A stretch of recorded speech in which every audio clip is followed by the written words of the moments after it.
el padre de la revolución bolivariana, sembrando conciencia y revolución. Este rumbo que llevamos es el rumbo de la salvación de nuestro pueblo, de la salvación de nuestra patria, la construcción del socialismo bolivariano del siglo XXI en el marco de los mandatos de la Constitución de 1999. Un espacio de amor y humanidad para el aprendizaje, con nuestro comandante supremo y máximo líder de la revolución bolivariana. ¡Exijo lealtad absoluta! Porque yo no soy yo soy un pueblo, carajo. Ha comenzado Chávez Nuestro, por la voz de la Asamblea. ¡Qué bueno! Triunfaremos. Triunfaremos. Triunfaremos, Nora. Triunfaremos, estamos triunfando y la consigna es triunfar. Y esa es una consigna bolivarianísima. Fue allá en Pativilca cuando Bolívar, alguien le preguntó, ¿y ahora qué haremos, Libertador? Y Bolívar dijo, ¿cómo que qué haremos? Triunfar. Triunfar, triunfar será suprema obligación. Esa es nuestra consigna. Ese es nuestro camino. Triunfar, triunfaremos. Triunfando, triunfaremos. El triunfo es del pueblo venezolano, el triunfo es de la República. Y precisamente, no tenemos duda, de la batalla petrolera de fines del 2002 y de comienzos del 2003, la batalla y la victoria. Y la victoria del pueblo es al mismo tiempo la derrota de los conspiradores, la derrota de los terroristas, la derrota de los golpistas, la derrota de los fascistas. Y una vez más, el triunfo del pueblo, el triunfo de la patria, el triunfo de la República, el triunfo de Venezuela. Seguirán sufriendo derrota los que pretenden cortarle el camino a Venezuela. Venezuela es sencillamente invencible. Y aquí estamos hablando de la batalla, precisamente estamos en El Palito, ¡bravo! El Palito, palo de batalla se dio aquí. Palo de batalla, palo de victoria para las fuerzas patriotas, palo de derrota que le dimos aquí a los conspiradores, a los que pretendieron parar el corazón de la economía venezolana.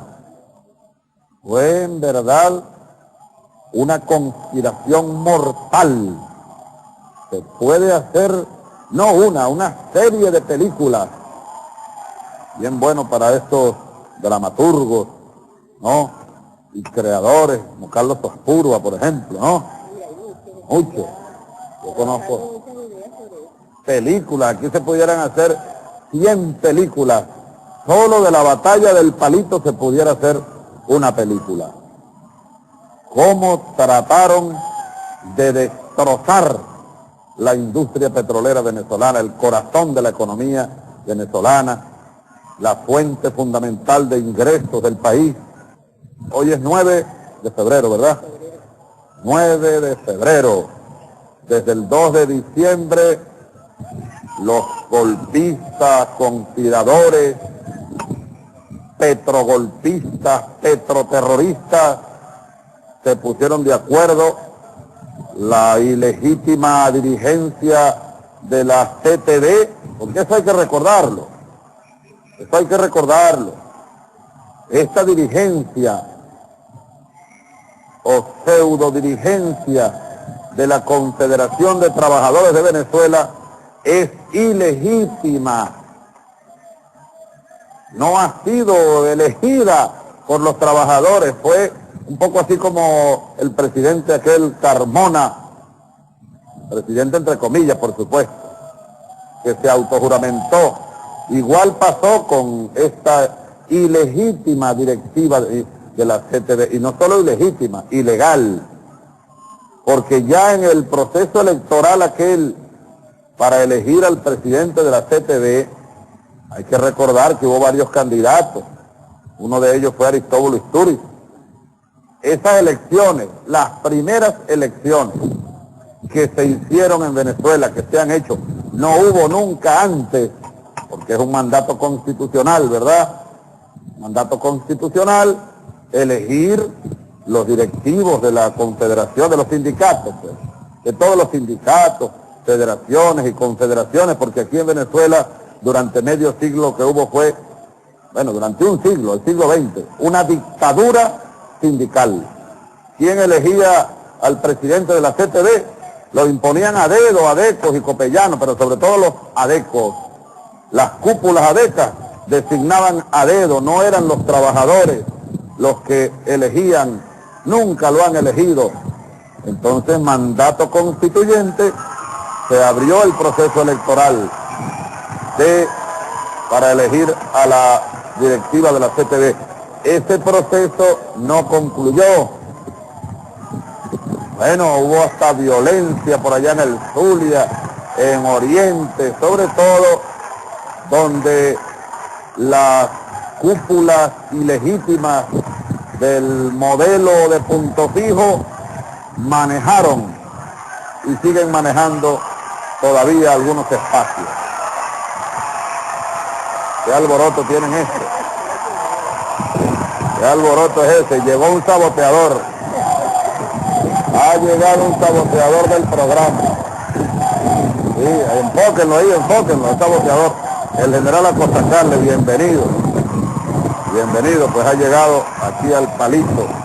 No hay ningún saboteador, es un general patriota y le damos un aplauso, como a todos los generales y almirantes patriotas que se encuentran aquí en el día de hoy. Pues bien, entonces le venía diciendo que esa dirigencia de la CTV hay que recordar, yo solo estaba recordando que es ilegítima, no ha sido reconocida por institución alguna en Venezuela, para comenzar por el Consejo Nacional Electoral.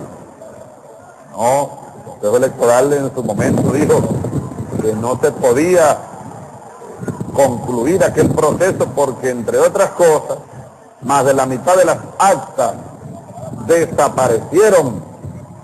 Que hay que recordar, pues, cómo esta ilegítima cúpula de la CTV, como la cúpula de Fedecámaras, la misma Fedecámaras, esa misma cúpula que apoyó el golpe y cuyo presidente entonces, el señor Carmona, bueno, fue impuesto allá en Miraflores. La cúpula ilegítima de la CTV, la cúpula de Fedecámaras, esas dos cúpulas unidas en una unión antinatura, porque se trata de supuestamente antinatura, en verdad no es. Ellos han estado unidos desde hace mucho tiempo. Esa cúpula corrupta sindicalera siempre traicionó a los trabajadores e hizo pacto con la cúpula empresarial para quitarle a los trabajadores venezolanos, por ejemplo, las prestaciones sociales. Querían privatizar la seguridad social. Nunca han protestado contra el atropello de los sectores privados contra los trabajadores. No, siempre han dejado solos a los trabajadores en su lucha contra atropellos, vejámenes, desconocimiento de sus derechos. Ha sido el gobierno bolivariano el que en algunos casos de resonancia ha tenido que acudir en defensa de los trabajadores ante el atropello de algunos patronos en algunos casos. Pero no hay en Venezuela, nunca hubo una CTV que defendiera de verdad a los trabajadores.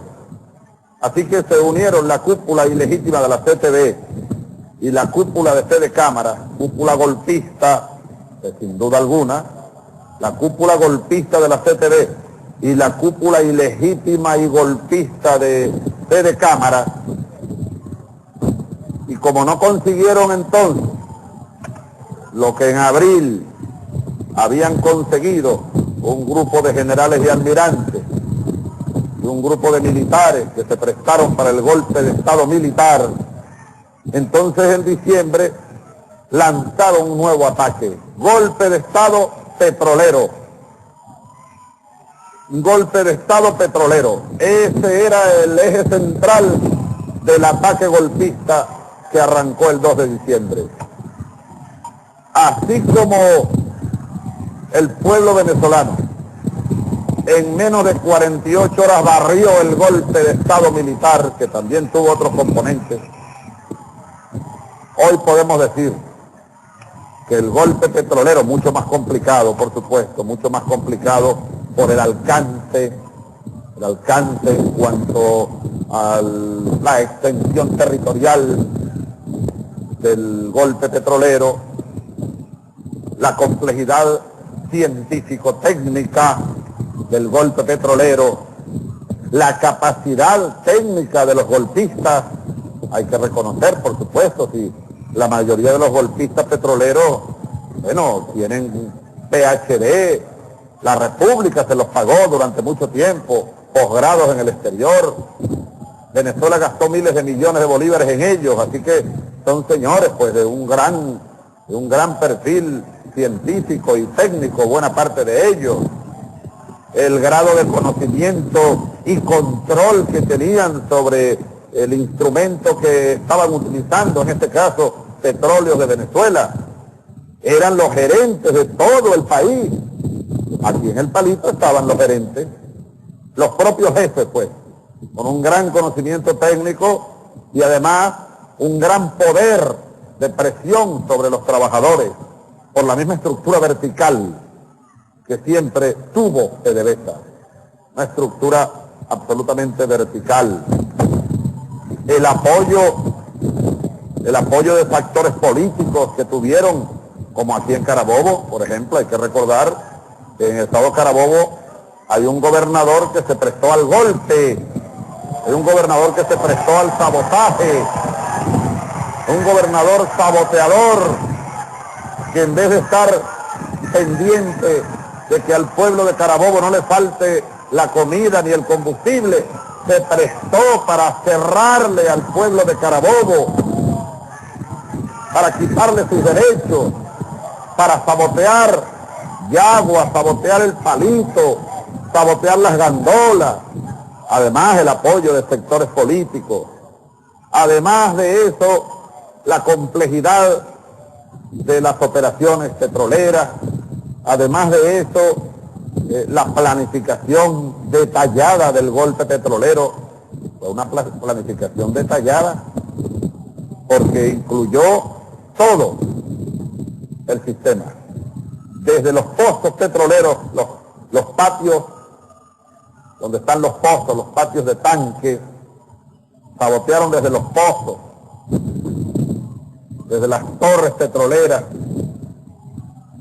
pasando por sistemas de poliductos, gasoductos, tuberías, válvulas, hasta llegar a las refinerías como esta del Palito, que fue paralizada, totalmente saboteada desde los sistemas informáticos, es decir, las computadoras, hasta los laboratorios, dañados los sistemas. Llegaron incluso a presionar a trabajadores que no querían dejar de trabajar, que querían evitar que se parara la refinería, pues les ofrecieron dinero. Los que no aceptaban dinero y vacaciones con gastos pagos en diciembre, porque mucho dinero, esa es otra ventaja de los golpistas, tienen mucho dinero, muchísimo dinero, no tienen límites en cuanto al dinero. Entonces los trabajadores que no querían, y eso ocurrió aquí en el Palito, que no aceptaban el pago, o no aceptaron, mira que tienes hotel pago en Margarita o no sé dónde más, y te vas con toda la familia, eso pasó, se desaparecieron. Los jefes militares me contaban, mire, hemos ido a buscar a algunos técnicos de la refinería o trabajadores, no aparecen ni en su casa, y dicen los vecinos que hace una semana que se fueron con maletas, les pagaron vacaciones para que se perdieran el mes de diciembre. y el que no aceptaba porque era un patriota de verdad, lo amenazaban, le amenazaban de muerte a su hija o a su hijo, a su esposa, una cosa, una planificación terrorista completa, pues, completa, una puñalada al corazón de la patria, una capacidad de chantaje, una capacidad de compra, una capacidad de generar la maldad sin límite, pasando por refinerías y más allá los centros de distribución, los centros de llenado, las líneas de transporte para distribuir el combustible. Todo esto lo sabotearon. Llegaron, hay que recordar esto, llegaron hasta dañar las gandolas, a quitarle las baterías o dañarles el arranque.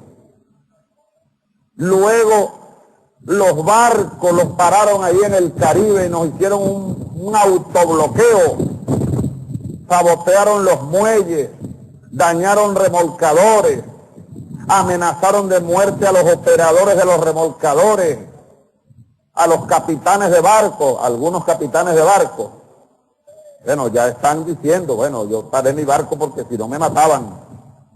O les decían y los tenían engañados de que Chávez caía antes, primero les dijeron que antes del 9 de diciembre. Chávez no llega al 9, después no, el 24, allá casi Chávez.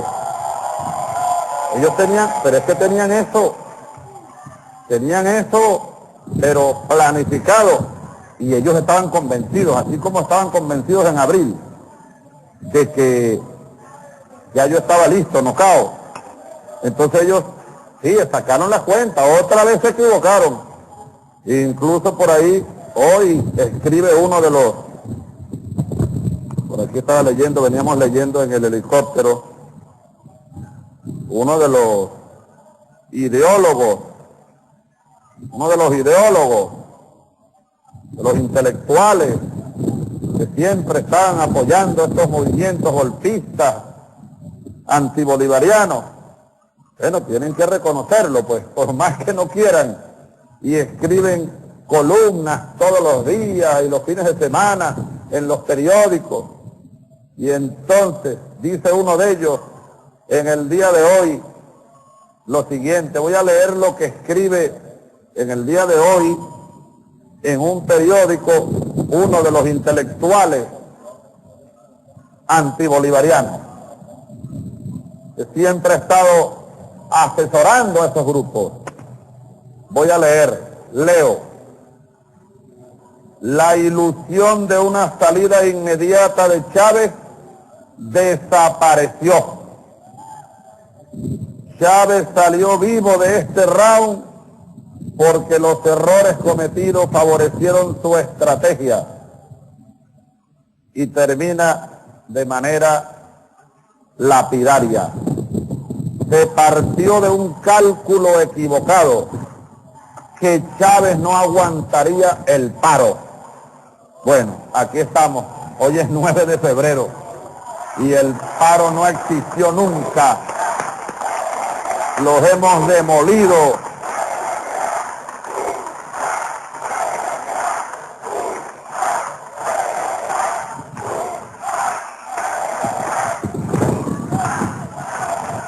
Entonces, claro, hemos enfrentado,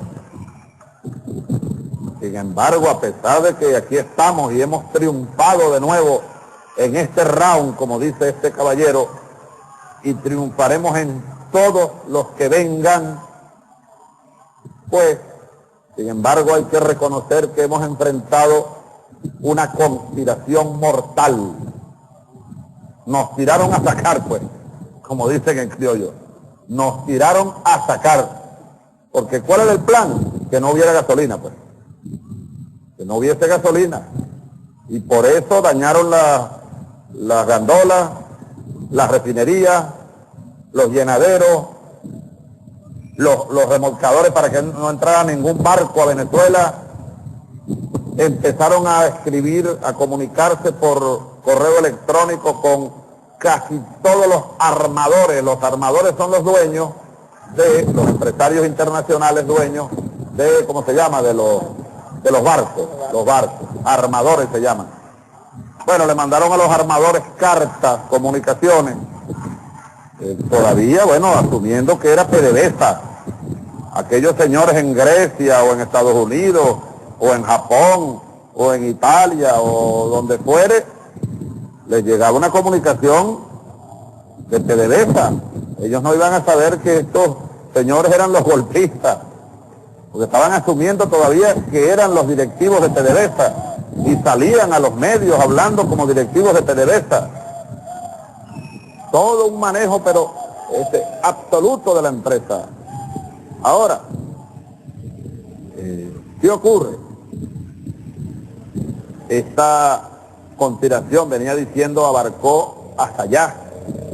Muchos armadores, o la mayoría de ellos, no querían mandar barcos para acá, porque les decían que no se garantizaba la seguridad en los puertos, que si entraba el barco le iban a colocar una bomba, que no había, que los que estaban manejando los remolcadores, uno que teníamos, un remolcador teníamos, como de 50 a 80, un remolcador, no, que esos no estaban capacitados para atracar el buque, que iba a explotar y que la compañía de seguros no iba a garantizar o a responder por el daño, que iban a meterlos presos, bueno, terrorismo pues. Así que los barcos extranjeros pasaban derecho. Me cayó una hormiga aquí.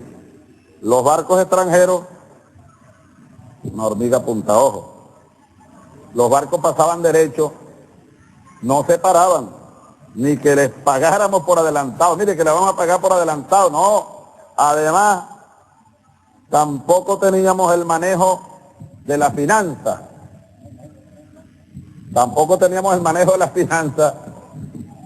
Resulta que ellos tenían las cuentas de PDVSA, las tenían a veces incluso bloqueadas.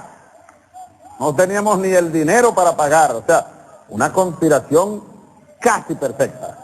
Solo que ellos no contaron con la capacidad de respuesta del pueblo venezolano, de los patriotas de Venezuela, de la Fuerza Armada venezolana junto al pueblo, en cumplimiento de la Constitución y de la ley. No contaron con eso. Eso ellos no lo consideraron en sus cálculos y por eso partieron de un cálculo equivocado, dice uno de sus teóricos. Creyeron que Chávez no aguantaba el paro. Claro, es que ellos siguen equivocándose porque no se dan cuenta que no es Chávez. Ellos personalizan algo que no es personalizable. Esto no es un hombre.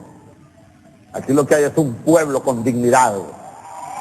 Aquí lo que hay es un colectivo dando una batalla como nunca antes en un siglo en Venezuela. Nunca antes había un pueblo tan fervoroso, un pueblo tan consciente, porque ellos, bueno, ¿cuál era el siguiente paso? Bueno, Chávez, ellos contaban con que la Fuerza Armada no iba a apoyar el esfuerzo como lo apoyó.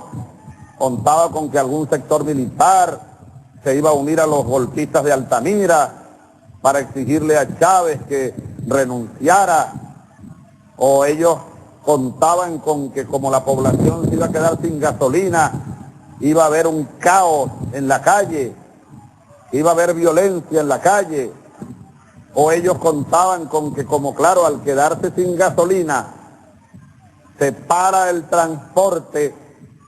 Bueno, imagínense ustedes un país con el transporte paralizado, el transporte público, el transporte de alimentos.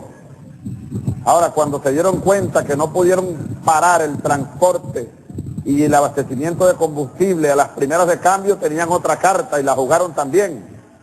Entonces vienen algunos empresarios y trancan las fuentes de producción y abastecimiento de alimentos, la leche, la harina de maíz, la carne, los refrescos, el agua y consumos de esenciales para la familia venezolana.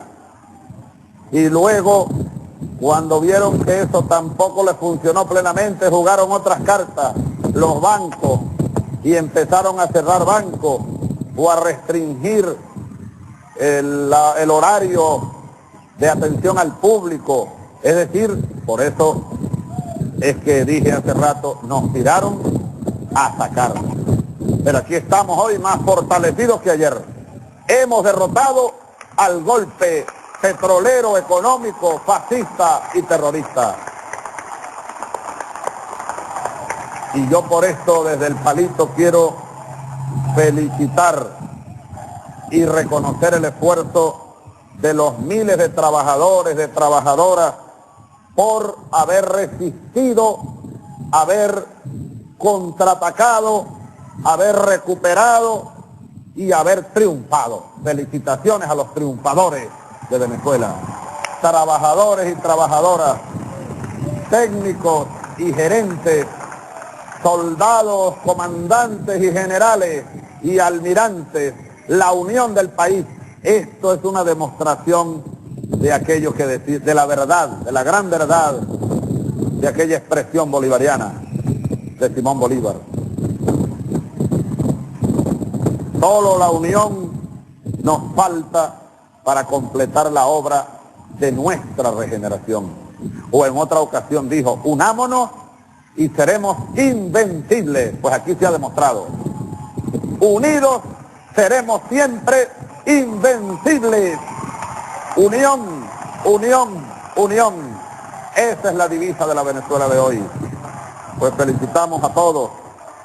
Felicitamos aquí en el Palito, donde se dio esa gran batalla popular, técnica, científica, civil y militar.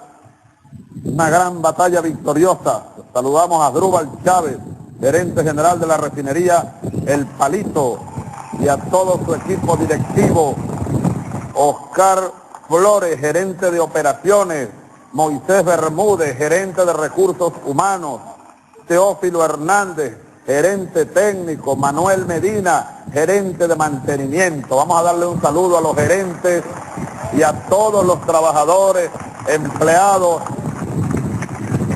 de la refinería El Palito. Un ejemplo de cómo se defienden los intereses de la patria, un ejemplo de cómo se defienden los intereses del país. Saludamos también a todos los militares que están con nosotros, porque junto al pueblo que aquí está presente, una representación importante del pueblo de Carabobo, del pueblo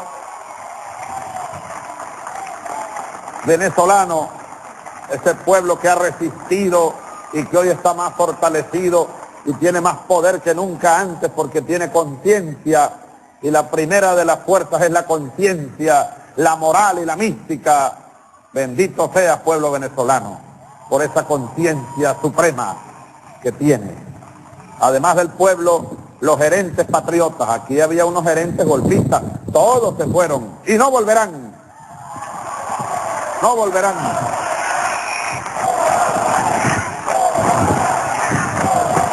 No volverán.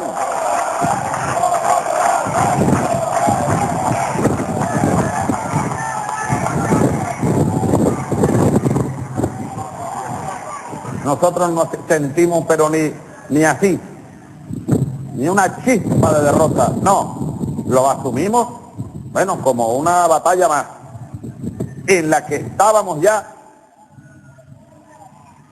o en la que teníamos ya señalado el rumbo, la victoria, porque ese es nuestro rumbo, no hay otro, la victoria, por encima de todas las dificultades. Fueron los días más duros, aquellos de diciembre, voy a recordar, diciembre 15 por allí, entre el 15 de diciembre, el 20 de diciembre, bueno, fueron días muy duros.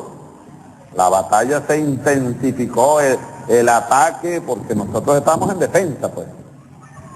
Estábamos en defensa, una posición defensiva. Y decía Clausewitz que la defensa es la forma más dura y difícil de hacer la guerra. Tú estás en defensa, el otro está en el ataque. Pero no significa que sea la peor, no. Hay momentos en los cuales uno tiene que asumir la defensa como forma de maniobra, como esquema de maniobra. Sin perder nunca, eso sí, aprendemos desde cadetes, los que estudiamos la táctica y la estrategia del ataque, de la defensa, el ataque directo, la aproximación indirecta, todas esas, la ciencia y el arte de la guerra, pues. Siempre, todos los maestros que tuvimos nos decían, cuando les toque una defensa porque se los imponga el terreno, a veces el terreno impone una defensa, no hay más alternativa, o a veces la situación impone una defensa, o a veces el adversario te impone la defensa, o a veces tú mismo la decides. En este caso hubo varios factores que nos llevaron a nosotros a asumir una posición de defensiva estratégica en el año 2002. Sobre todo desde marzo, abril, luego hicimos movimientos de flanco, maniobramos, pero siempre todavía en defensa. Y fuimos llevados de nuevo a la defensa estratégica en diciembre. Pero siempre con la idea ofensiva en la mente. Cuando tú establezcas una defensa, no olvides ni por un segundo que en algún momento tienes que pasar al ataque. En algún momento no puedes permanecer en defensa siempre, porque la defensa desgasta muchísimo. A veces la ofensiva desgasta más, y no pregúntenselo a la CTV. Vayan a preguntar por aquellos lados a ver los que lanzaron el ataque de abril, los que lanzaron el ataque de diciembre, que cuenten sus fuerzas a ver, y nosotros contemos las nuestras, a ver quién salió fortalecido y quién salió debilitado. La debilidad está de aquel lado, la fortaleza está aquí, fortaleza popular, fortaleza nacional, fortaleza moral. Solo que ahora nosotros hemos decidido pasar a la ofensiva estratégica. Este año es para nosotros de ofensiva. Nos toca batear, pues. Nos toca batear. Y estamos bateando. Antes estábamos, como se dice, sirviendo en el terreno, cogiendo los rollings, haciendo los outs, evitando el robo de base, evitando el jonrón, evitando el hit and run, evitando el robo de home. Nos querían robar el home. Nos querían robar el home, pero no. Los derrotamos. De todos modos, no es para cantar victoria. La batalla continúa. La batalla por Venezuela continúa. Así que armémonos cada día más de coraje, de voluntad, de mística y sobre todo de unidad. Es que los conspiradores se han olvidado de eso. Por eso es que ellos calculan mal. Ellos no sacan las cuentas completas, ellos sacan las cuentas de la plata que tienen, muchas. Los contactos internacionales que tienen, muchos, y de mucho nivel. Las televisoras que tienen, todas, casi todas. Las radios que tienen, muchas. Gente preparada, PhD, no sé dónde, University of no sé dónde, muchos, le sobran la lista. Y bueno, y no sé qué va, sacan cuentas. Pero nunca meten al pueblo en las cuentas. Como ellos han minimizado el valor del pueblo, entonces, bueno, el pueblo, no, eso no tiene valor. Los militares, no, eso los compramos, piensan ellos. Como durante muchos años lograron mantener unos altos mandos que estaban, con alguna excepción individual, pero casi todos los altos mandos en la Cuarta República estuvieron allí subordinados a lo que hacían aquella gente gobernando. Robaron, mataron, masacraron, desaparecían gente, y los altos mandos, mire, callados, salvo excepciones individuales honrosas, pero callaron y comieron. Y mire, algunos agarraron también de la piñata y se fueron del país y viven ricos en otras partes del mundo. algunos que ocuparon cargos de ministro de Defensa, jefes militares, etcétera. No dudaron en ordenar a las tropas masacrar un pueblo. Y algunos andan por ahí ahora todavía viudos del puntofijismo. Pero bien, saludamos pues a todos los militares presentes, hermanos de armas, y les digo, orgullosos de que estemos cumpliendo el mandato de Bolívar. Los militares deben empuñar su espada para defender las garantías sociales, para defender la patria, las instituciones republicanas. El mandato de la Constitución es muy claro. La Fuerza Armada, institución creada y organizada por el Estado para defender la soberanía nacional, las instituciones republicanas, democráticas, y para garantizar la soberanía en la tierra, en el aire y en las aguas venezolanas. Bendita sea la Fuerza Armada de Venezuela. Siempre al lado del pueblo, al lado de la Constitución. Bueno, 60 razones para derrocar al tirano dictador Chávez. Esto salió por ahí. ¿Quién haría esto, Nora? 60 razones para derrocar al tirano Chávez. ¿Qué es esto, chicos? ¿Qué me pasó esto aquí? 60 razones. Vamos a ver. Esto es guerra sucia, seguro. Porque su sueldo lo dio como beca a un estudiante. Porque es magallanero. Porque le fue aumentado el sueldo a los educadores a tal punto que ahora son, junto con los médicos, los profesionales mejor pagados. Porque prohibió el pago de inscripción en las escuelas. Porque en solo 3 años ha creado más escuelas que en todos los gobiernos anteriores juntos. Porque evitó la privatización del seguro social y no bastándole, ahora funcionan como unos hospitales dándole atención a cualquier persona. Porque por primera vez en la vida democrática latinoamericana permitió que el pueblo participara en la elaboración de la Constitución. Porque está tan deseoso de poder y quiere quedarse hasta el 2021, que permitió la creación de la figura del referendo revocatorio para él y para cualquier otro funcionario, porque permitió la creación del referéndum consultivo para que el pueblo pueda decidir sobre cualquier tema que lo afecte, como los medios y PDVSA, porque creó el Banco del Pueblo y de la Mujer para hacer accesibles los créditos a todos, porque unió y fortaleció la OPEP y estabilizó los precios del petróleo, porque tiene una verruga, porque, porque tal y tal y tal. Auxilio, auxilio, por favor, sálvennos de este tirano que va a hundir el país. Bueno, saludo a esta gente que tiene una inventiva extraordinaria. Buenas noticias, 12 de febrero, esta semana, allá estaremos en La Victoria para celebrar el Día de nosotros, la juventud, Día de la Juventud. Felicitamos a todos los jóvenes y las jóvenes de Venezuela por ese día tan importante, el Día de la Juventud. Hoy es día de San Nicéfaro. Yo este nombre manifiesto que primera vez que lo oigo. San Nicéfaro. ¿Será que hay un error aquí, Nora? Este santo, Nicéfaro.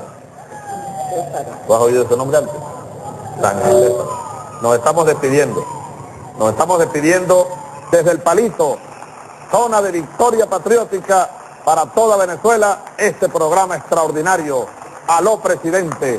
Un abrazo bolivariano y revolucionario al pueblo venezolano, a PDVSA y sus trabajadores, a las comunidades, y adelante a la ofensiva a paso de vencedores.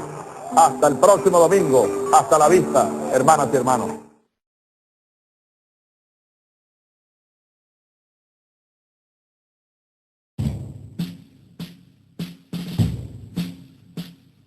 Rumor de clarines guerreros, ocurre el blindado, ocurre veloz, con celosos dragones de acero que guardan la patria que el cielo nos dio.